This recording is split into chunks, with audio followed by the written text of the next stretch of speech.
Welcome back to another video on the Supernote A6X2 Nomad. And today we're going to compare this device to the iPad Pro and see which one you should choose as your digital note-taking device. And for any of those curious on the specs of these devices, and personally, as far as e-ink devices, I don't find that specs are that important. It's more how it actually performs in the real world.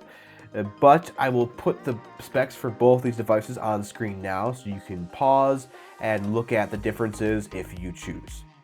Alright, so first we're going to take the cover off of the iPad Pro, as we're not too concerned about its laptop replacement capabilities, just its digital note-taking. And let's show up my face here. There we go.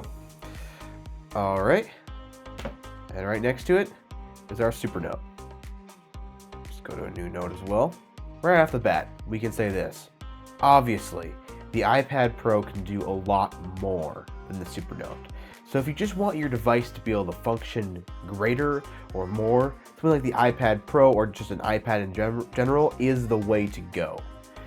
But if you're looking at what can take notes the best digitally, that's where the competition comes in. Because Supernote is designed for those who write, and it's meant for note-taking strictly. So let's look at some basic handwriting between these two devices and see which one performs better. So for example, on the iPad side of things, let's just write the classic, "This is a test." And then for the Supernote, "This is a test." So obviously, I don't have perfect handwriting by any means.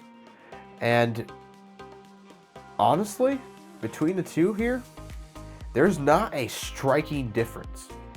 It's not like the textured screen here gives you just this crazy advantage with how neat your handwriting is. But what I will say is if you're wanting something more precise, that's where things get a little bit different between the two of these. You can notice that just based on the two tips here. Now, this is not the default Apple Pencil tip that I have installed on here.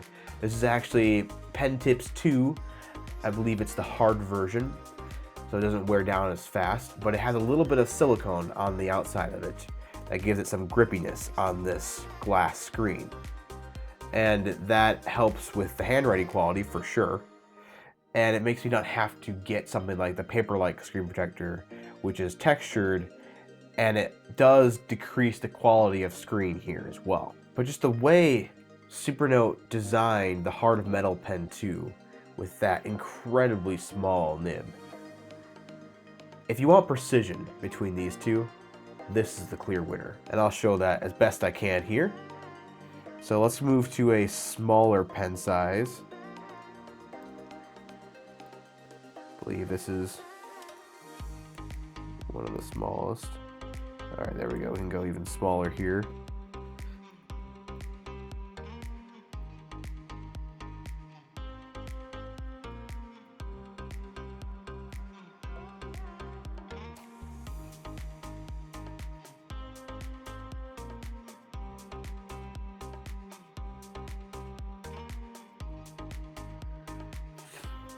That's an example of really how small and precise you can actually get with a Supernote. Whereas with the iPad, let's go to like a similar pen tool. Let's put it at the smallest setting.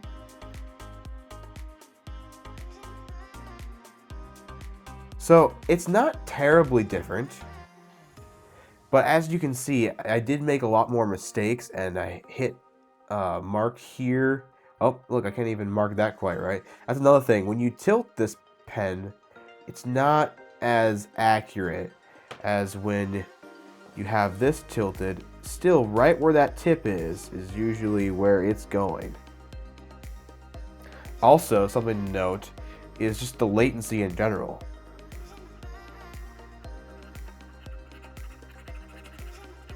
This is me writing about as fast as I can. There wasn't a single point there where I felt like Supernote was trying to catch up with what I was doing. And a lot of people think that the iPad's Apple Pencil is the king of latency and there's nothing quite as quick as it. But I mean, if you look, it sure is fast, but it's not like it's better than the Supernote by any means.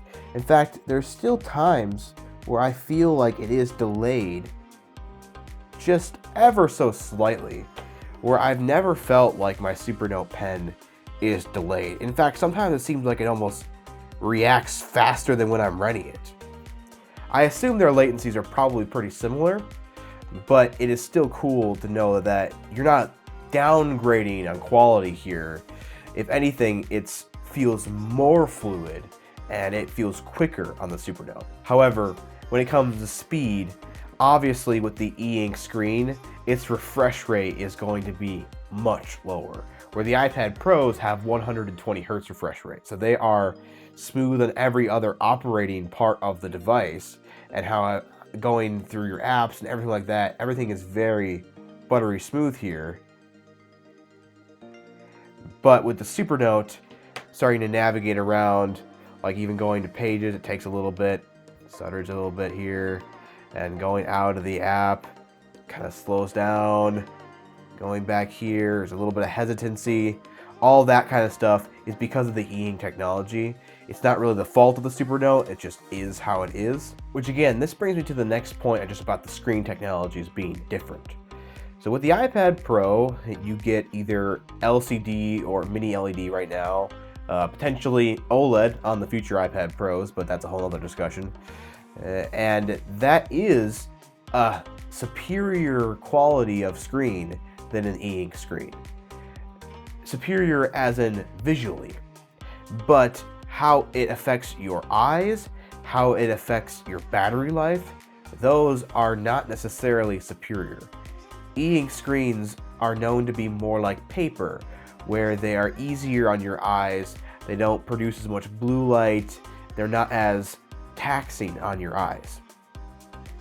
And with the way this technology refreshes, it can last significantly longer than like an iPad or any other LCD tablet with a similar battery. In fact, my Supernote A6X2 Nomad usually lasts about a week, and that's with me syncing and connecting to Wi-Fi pretty frequently and all that, and it still lasts that long. Where if I'm going to use my iPad daily, especially if I'm using it for more than like an hour a day, it's definitely not lasting more than 2 days. I mean, look at it right now. It's already at 46% battery life. I had it at 80% battery this morning, where my Supernote I charged, I think a couple days ago, and it's still at 86%, and I use it every day. So when it comes to digitally note-taking, there are many tools you have access to on the built-in note taker with Supernote. And of course, the iPad has many professional, good note-taking tools as well. But on the iPad, you are not limited to what comes out of the box here. You are open to a whole range of apps on the App Store, and you can just go crazy and find 30 different note-taking apps and choose between all of them and test them all out, find the perfect one for you, all of that. Whereas on the Supernote, you really have the app it comes with and maybe a couple other apps with it. Like you can download the Kindle app and the Atelier app. I believe Supernote is now allowing side loading, but there is still going to be very, very limited support from other apps, and it's not going to be anywhere near the good experience that their default apps are on the device. So I could show you a whole bunch of different note-taking apps here on the iPad, but I'm choosing to just stick with the default Apple note taker because I'm also having the default Supernote note taker here, and I think that's a bit more of a fair comparison. It's more of like an out-of-the-box experience, which one's going to do better for you. The other thing here that to consider between these two devices is which one will you actually get more work done on. For some people, the iPad, by far are they going to get more work done with it. They're going to be able to grab the keyboard case with it. They're going to be able to use it as a laptop, as a tablet, as their note taker. They're gonna be able to do everything off this iPad, and it's gonna be a powerhouse to them. Especially something like this with the M1 chip in it. And that is a very, very powerful iPad. However, with great power comes great distractions. And even though the iPad has a lot of potential, that means it has a lot of potential for distractions too. All those apps can quickly turn into games and other side apps that don't really matter for digital note-taking, but they take up a lot of your time. Different social media, different things like YouTube and watching movies, all sorts of things like that. That sucks up all your time, and before you know it, your productivity device can become your biggest time waster. That is something that I think Supernote and other e-ink devices really shine at, is that they are focused at what they want to do, and they are made to accomplish that goal. This is for those who write, and it does that goal, and that goal alone, very, very well. So now we're gonna briefly discuss digital art, and I am by far not an artist. But for those who are, and are like, well, if I'm an artist, I pretty much have to choose the iPad, right? Well, not necessarily anymore. It depends on what you specialize in. So of course on the iPad front, we have Procreate, which is a very powerful app for all the digital artists out there, and you have a lot that you can do on this app. And on the Supernote side of things, we have Atelier, which I briefly mentioned earlier. And you might think iPad is king in digital art, but there is a lot you can do here. So there's a pencil tool here with a whole bunch of different shades, numbers and things that I don't even really understand. So all digital artists out there, feel free to enlighten me with all these things that they mean, because I do not know. And you can change the level of grayscale they are, and it actually gives a little identifier to what that translates to as well. It's meant for black and white art. It doesn't give you colors, and it just tells you what they are. So if you want things that are colored, well, by default, pretty much, the iPad wins that. But I kind of like that it leans into this black and white and grayscale aesthetic here, and it doesn't try to fake colors in here. It just tells you what it is, and you really can do some amazing grayscale art in this device. And if that's something that you enjoy, this will do plenty for you. You don't need the iPad to do that kind of art. But again, that's a very specific thing for a very specific group of people. And for some people, that is just simply not enough. I know for me, I don't use Procreate for much art stuff, but I do throw together some of my thumbnails on here, and I use it for some other things like that. And I do need the color for that, so I can't use this device for it, unfortunately. Another thing that people might enjoy about the iPad and the Apple Pencil experience is the double tap on the Apple Pencil, where you can switch between your two tools that you use most commonly. I usually have it switch between the last used tool and the eraser. So that works pretty well. Now, Supernote kind of combats that with a whole bunch of assorted gestures, like what I've shown in some of my previous videos with the selecting eraser, the lasso tool, and undo, redo. You can kind of long press here on this bar and open up a page selector. So obviously right now I only have 2 pages, so it's not that complicated. But if you have a big document, this is pretty nice to be able to navigate it quickly, and you just tap it and it goes right back in. And then obviously on the other sidebar, you have a screen refresh, and you have your whole quick access menu here. The iPad has its own gestures to undo and redo, and it has obviously the buttons here as well. And the Supernote has the same thing. The iPad has this floating toolbar that you can kind of collapse. Supernote, you can turn this toolbar into a floating toolbar, and you can even kind of collapse it in a very similar fashion. I think I like this collapsed version almost better because it keeps some of the buttons versus just the one tool visible on the iPad, but to each their own. And then if you want it completely hidden, you just double tap and it's gone. Where this one doesn't really ever completely hide, but you can move it to any side, you can move it to the top, and again, that's what Supernote allows as well. And you can actually permanently attach it to whatever side you want. There we go. All that stuff that I've shown before. So they kind of each have their own way of doing things. So here's what it really comes down to.